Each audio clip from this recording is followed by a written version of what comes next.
Amen. Donc aujourd'hui, par la grâce de Dieu, nous allons essayer de parler sur une histoire que Dieu a mis à cœur que nous puissions partager.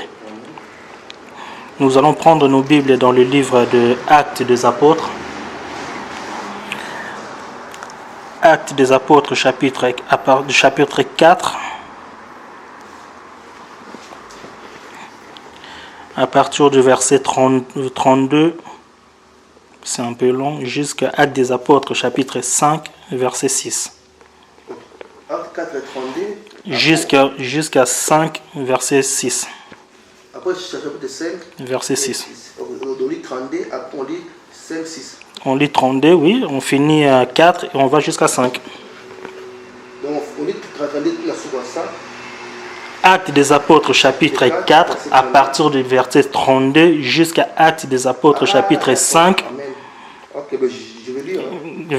Jusqu'à verset 6. Je vais notre Seigneur Jésus. Amen. La multitude de ceux qui avaient cru n'était qu'un cœur et qui ni ne disait que ce bien lui appartisse.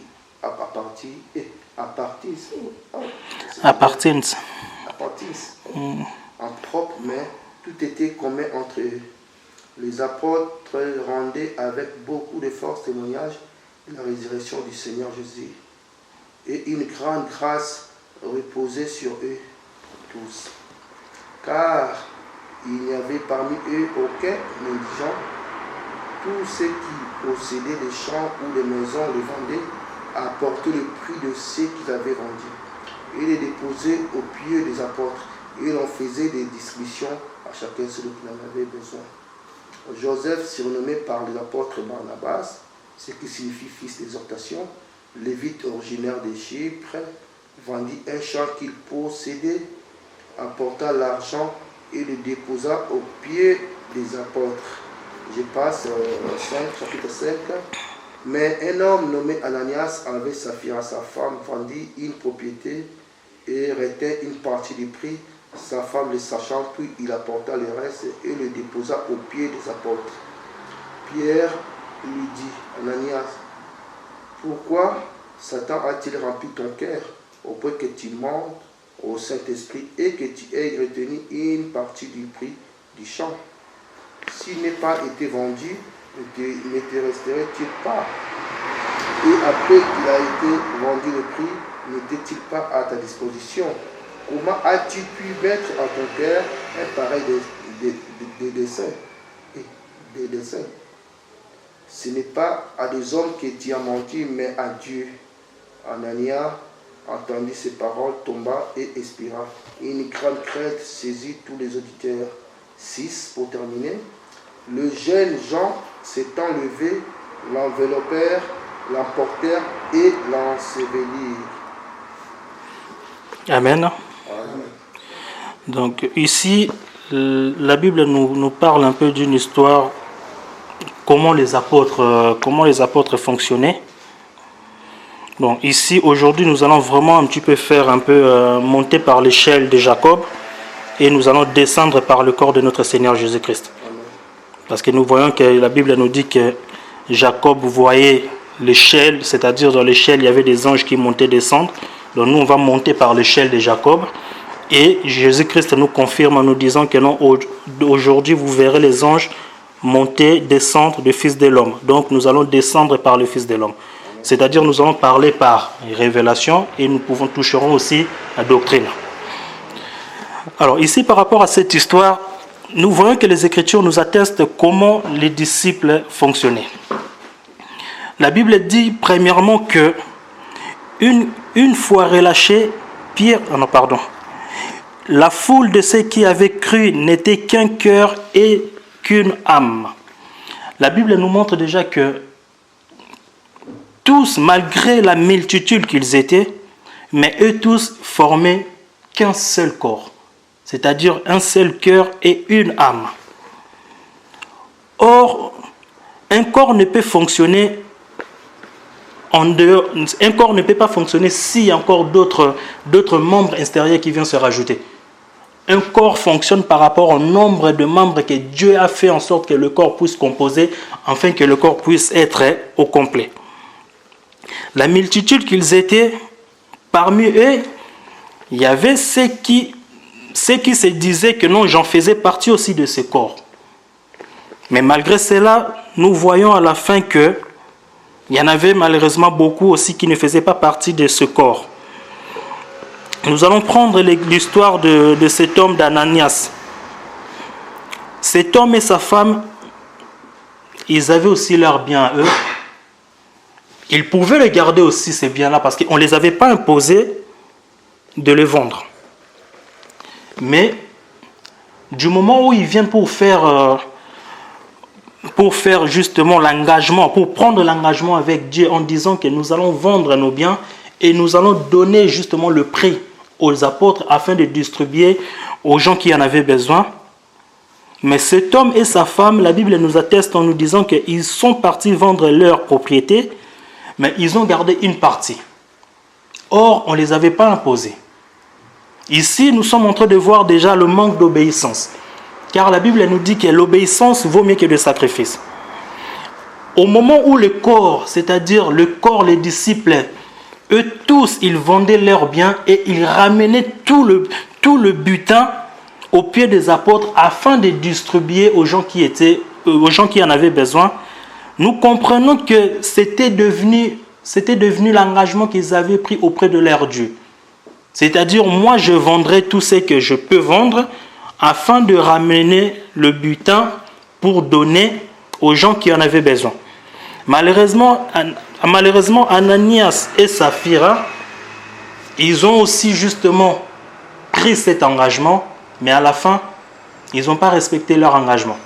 Et la Bible nous montre à la fin que non, Ananias et Saphira, ils étaient morts. Premièrement, d'abord, c'était Ananias, l'homme, et puis si on continue lecture, on va voir que non, la femme aussi était morte. Donc, pourquoi nous avons pris cette histoire? Cette histoire nous montre seulement l'engagement d'un enfant de Dieu auprès de son Père. Nous disons que notre Dieu est merveilleux. Effectivement, notre Dieu est merveilleux. Nous disons que notre Dieu est lent en colère mais riche en bonté. Effectivement, il est lent en colère mais riche en bonté. Mais il y a une chose que nous oublions. Notre Dieu dit que non, l'obéissance vaut mieux que le sacrifice.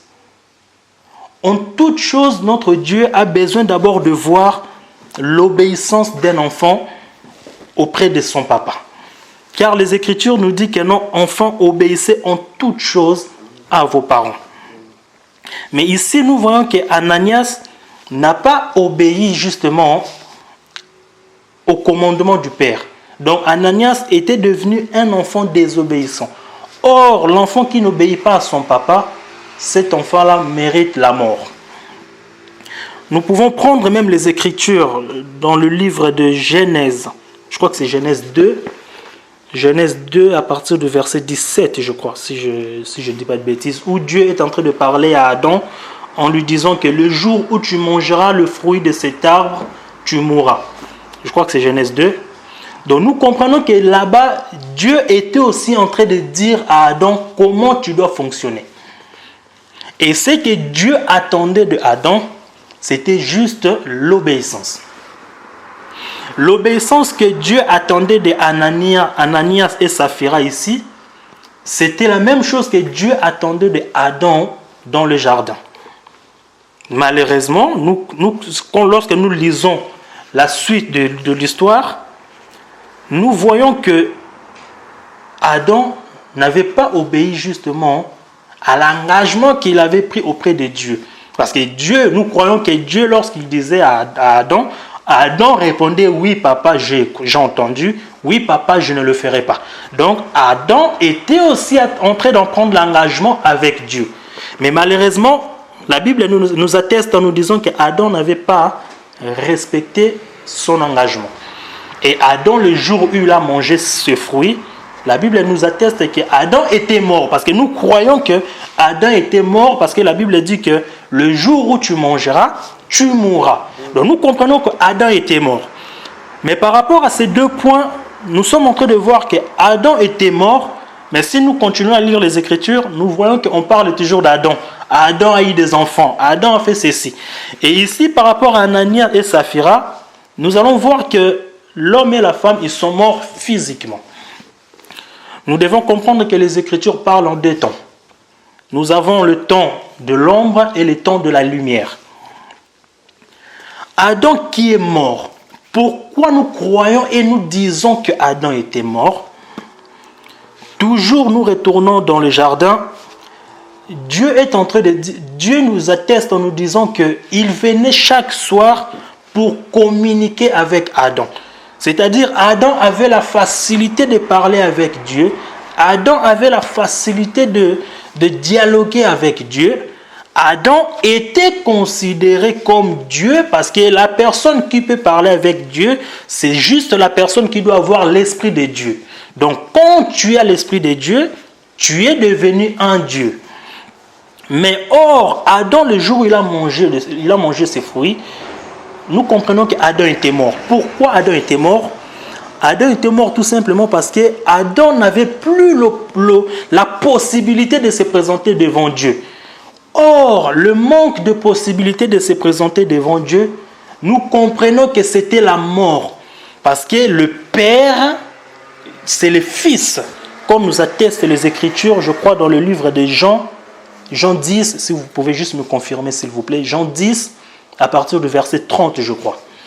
Donc Jean 10, verset 30, Jésus est en train de dire que moi et le Père, nous sommes un. Donc nous comprenons que Adam qui ne pouvait plus être en contact avec le Père, cet Adam-là manquait le Fils. Or, les Écritures nous disent que celui qui n'a pas le Fils n'a pas la vie. Donc nous comprenons que Adam était mort. Adam était devenu une personne morte. Pourquoi? Parce que Adam ne pouvait plus se présenter devant le Père. Ici, Ananias, lui, qu'est-ce que lui il a fait? La même chose. Le Père attendait l'obéissance. C'est ainsi que Pierre même lui dit, je crois c'est dans le... Pierre lui dit, c'était à partir du chapitre 5, verset 3. Pierre lui dit, Ananias, pourquoi Satan a-t-il rempli ton cœur au point que tu aies menti au Saint-Esprit et gardé une partie du prix du champ? Ici, nous comprenons que Ananias, pour que Ananias puisse mentir au Saint-Esprit, il a fallu que Ananias puisse écouter aussi une autre voix. Il a fallu que Ananias puisse écouter aussi la voix d'une autre personne, c'est-à-dire d'un autre père. Parce que Pierre est en train de dire que non, pourquoi Satan a-t-il rempli ton cœur? Donc nous comprenons que Ananias a écouté la voix de Satan pour qu'il ne puisse pas donner tout ce qu'il devait donner comme convenu.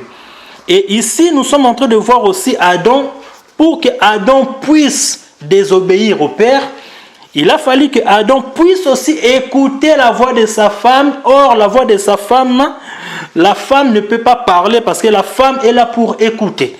Or, si la femme commence à parler, ce n'est que la mort. Or, la mort est représentée par celui que nous connaissons, le père du mensonge. Donc, le père du mensonge que Adam a suivi, c'est le même père que Ananias et sa femme ont suivi aussi. Malheureusement, ici, étant donné que nous sommes dans la lumière, la mort d'Adam ici, nous devons le voir ici chez Ananias. Pour que Adam puisse mourir ici, il fallait que, pour que Ananias puisse mourir ici, Adam aussi devait mourir. C'est ainsi que nous voyons Ananias ne pouvait plus se présenter devant le Saint-Esprit, tout simplement parce qu'il a menti au Saint-Esprit.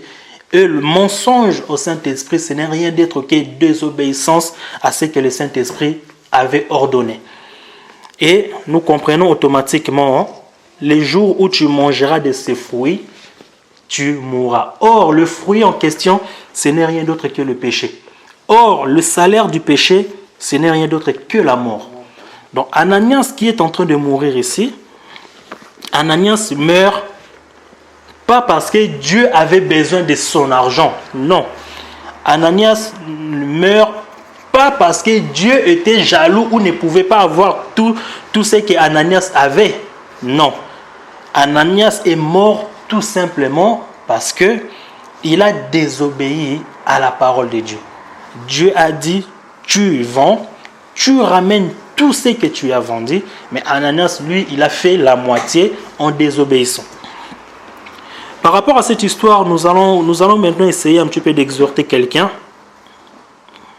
Cette histoire, nous le voyons dans la vie de tous les jours. Même parmi nous, ceux qui se disent disciples ou enfants de Dieu, nous voyons cela au milieu de nous. Nous prenons des engagements, par exemple. Nous disons à Dieu que, Dieu, aujourd'hui je suis vraiment dans des difficultés énormes, mais je t'en conjure et je te fais une promesse que le jour où tu me béniras, moi je ferai ceci pour toi, je ferai cela pour toi. Mais le jour en question que Dieu permettra que ces choses-là puissent s'accomplir, nous voyons que la promesse que toi tu avais faite envers ton Dieu, tu ne l'as pas réalisée ou tu ne l'as pas accomplie.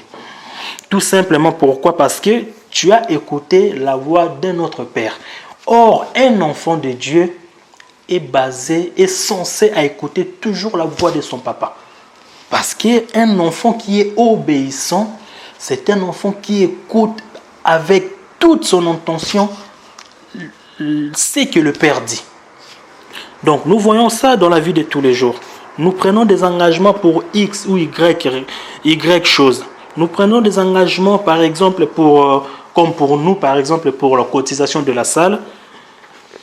Mais malgré cela, nous voyons que nous n'arrivons pas à réaliser l'engagement que nous avons pris auprès du Père. Nous avions dit que non, moi, je commencerai à donner autant. Moi, je commencerai à faire ceci. Moi, je commencerai à faire cela. Mais au moment opportun, nous voyons que nous n'arrivons pas à réaliser cela. Je voulais seulement rappeler à quelqu'un que Dieu résiste aux orgueilleux, mais il fait grâce aux humbles. Une personne qui est humble, encore une fois, c'est une personne qui marche selon les Écritures. C'est une personne qui marche que selon les Écritures. Une personne qui marche en dehors des Écritures, c'est une personne que Dieu la considère comme orgueilleuse. Or, les orgueilleux n'hériteront pas le royaume des cieux. Les orgueilleux n'hériteront pas le royaume des cieux. Pour que tu puisses hériter le royaume des cieux, il faut que tu puisses être humble. C'est ainsi que Jésus lui-même dit, je crois que c'est toujours dans le livre des Jean, Jésus lui-même dit que moi je ne suis pas venu pour faire ma volonté, mais je suis venu pour faire la volonté de mon Père. C'est-à-dire Jésus était obéissant à ce que le Père lui avait ordonné. Donc nous comprenons qu'une personne qui écoute la voix du Père, le Père doit faire de lui, le Père doit le mettre dans une position qui étonnera le monde. C'est ainsi que Jésus a reçu le nom qui a été donné au-dessus de tous les noms. Si tu veux que toi, tu puisses marcher comme c'est Jésus, si tu veux te considérer que je suis le disciple de ce Jésus, nous devons marcher comme notre Seigneur Jésus-Christ a marché, c'est-à-dire l'obéissance à la parole. Car celui qui obéit à la parole, c'est celui-là qui obéit au Père. Car celui qui obéit au Fils, c'est celui-là qui obéit au Père. Car le Fils et le Père font qu'un. C'est ainsi que nous voyons ici Ananias, étant donné qu'il n'avait pas obéi à la parole, Ananias devait mourir. Or, ici la Bible nous montre la mort physique. Mais nous, en esprit, nous comprenons que cette mort nous montre seulement la séparation de Ananias avec les pierres. Parce qu'Ananias ne pouvait plus se présenter devant les pierres. Il ne pouvait plus faire partir du corps que les disciples avaient formé. Parce qu'au début, dans le 32, la Bible nous dit qu'ils étaient tous d'un seul cœur et d'une âme. Donc, ils étaient devenus un seul corps. Mais étant donné qu'Ananias était devenu un pécheur, donc il ne pouvait plus rester en présence de Pierre, c'est ainsi qu'il devait mourir. Donc, cet enseignement nous permet de, encore une fois de plus, de nous montrer comment nous devions se comporter ou comment nous devons prendre l'engagement au sérieux par rapport à ce qu'on dit avec Dieu. Si tu n'es pas prêt de prendre l'engagement avec Dieu, Dieu ne t'oblige pas. Reste encore là où tu es. Ne prends pas des engagements. Je crois qu'il y a un passage, je crois que c'est dans Nombre. Hein. Dans Nombre, je crois. De vœux, oui. Je crois que c'est dans Nombre 30, je crois. Nombre 30. Nombre 30, je crois, à partir de... Où la Bible dit que c'est lui qui fait un vœu. Tout, je crois que c'est dans Nombre 30.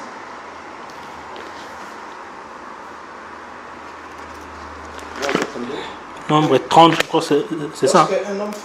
Oui, Nombre 30, c'est à combien? 30, verset 2. Nombre 30, verset 2. C'est ça. Tu peux lire, s'il te plaît. Lorsqu'un homme fera envers l'Éternel, ou un serment pour lié par un engagement, il ne voyera point sa parole, il agira selon tout ce qui est sorti de sa bouche. C'est Nombre 33. Oui, d'autres c'est 2, d'autres c'est 3, oui. Donc ici la Bible nous dit lorsqu'un homme fera un vœu à Dieu, il est dans l'obligation d'accomplir le vœu qu'il a fait avec Dieu. Donc si tu veux le faire, il faut que tu sois sûr de l'accomplir. C'est ainsi que Jésus vient rajouter, je crois que c'est dans le livre de Matthieu 5, je crois verset 37. Jésus est en train de dire que votre oui soit oui, votre non soit non. Nous voyons que Jésus ne nous impose pas non plus. Jésus nous laisse encore le libre arbitre que si nous voulons, nous disons oui, mais il faut que notre oui reste oui, ou si nous disons non, il faut que notre non reste non. Il ne faut pas que nous disions oui et après nous basculons en non. Car ce qui vient après vient du malin. C'est que justement nous avons vu avec Ananias. Ils avaient dit oui au départ, mais après ils sont retournés en disant non. Or, les noms qu'ils ont dit, Pierre est en train de lui dire que le diable était rentré dans son cœur. Donc nous comprenons que tout ce qui vient après le oui ou le non vient du diable. Donc toute personne qui veut marcher selon la parole de Dieu, si tu vois que tu n'es pas encore prêt, ne prends pas encore des engagements. Dieu ne t'oblige pas. Dieu est un Dieu qui nous laisse encore la possibilité de prendre nous-mêmes nos responsabilités, c'est-à-dire de prendre nous-mêmes nos décisions. Tu veux marcher avec Dieu, tu dois suivre ce que Dieu dit. Dieu dit que non, il fait grâce aux humbles et résiste aux orgueilleux. Dieu dit que non, l'obéissance vaut mieux que des sacrifices. Tu veux le suivre, hein? Dieu n'a pas besoin premièrement de tes sacrifices. Dieu, la première des choses a besoin, c'est l'obéissance. Tu obéis à la parole, c'est ainsi que tu marcheras selon les Écritures et c'est ainsi que tu seras appelé le Fils de Dieu. Donc, voilà un peu ce que nous voulons partager pour ne pas prendre beaucoup de temps, mais nous croyons que Dieu nous fera grâce prochainement et surtout dans la salle. Nous aurons vraiment le temps de faire vraiment des enseignements approfondis, car pour le moment, nous sommes encore à la maison. C'est vraiment beaucoup plus le temps de partage, des exhortations. Donc, mais si Dieu nous fait grâce, quand on commencera à partir du 1er octobre, là, nous ferons vraiment des enseignements approfondis, c'est-à-dire nous allons prendre encore beaucoup plus de temps. Aujourd'hui, c'est vraiment nous avons que de temps plus ou moins limité pour ne pas aller trop loin. Donc, en résumé de ce que nous venons de lire aujourd'hui, c'est pour nous enseigner quelque chose, tout simplement l'obéissance à la parole de Dieu. Un enfant qui veut être considéré comme un enfant merveilleux auprès de ses parents, cet enfant-là doit obéir aux parents. Un enfant qui obéit aux parents ne manque de rien. Ça, même doctrinalement, si tu es un enfant qui obéit aux parents, tu verras toujours que tes parents vont toujours te donner des cadeaux inimaginaires. Papa, j'ai besoin de PlayStation. Ah, tu le veux? Ok, ben écoute, je vais te l'acheter. Parce que tu es obéissant. Donc, au moment où tu es obéissant, le papa n'aura guère le choix que de te faire ce que toi tu veux. C'est ainsi que nous, les enfants de Dieu, si nous sommes obéissants à Dieu, et Dieu nous donnera ce que nos cœurs désirons. Donc, encore une fois de plus, faisons en sorte de marcher selon les Écritures. Faisons en sorte de marcher selon la voie de l'Éternel. C'est ainsi que nous serons appelés le Fils du Très-Haut. Que mon Dieu puisse vous bénir. Merci. Amen. Amen.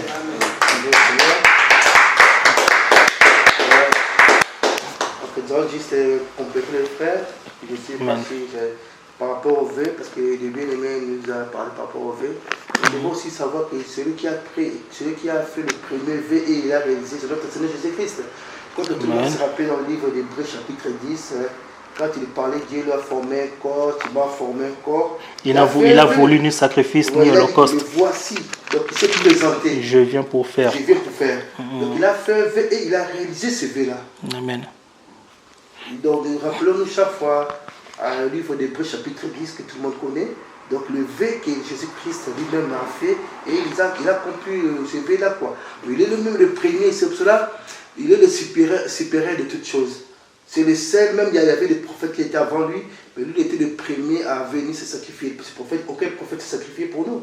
Ils sont venus juste apporter le message, mais le seul qui a fait un vœu et qui est venu à accomplir ce vœu-là, c'est notre Seigneur Jésus-Christ.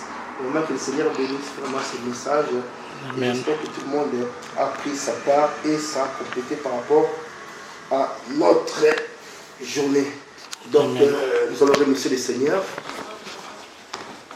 Et puis nous allons retirer si quelqu'un a quelque chose à dire, il peut le dire. Et puis après...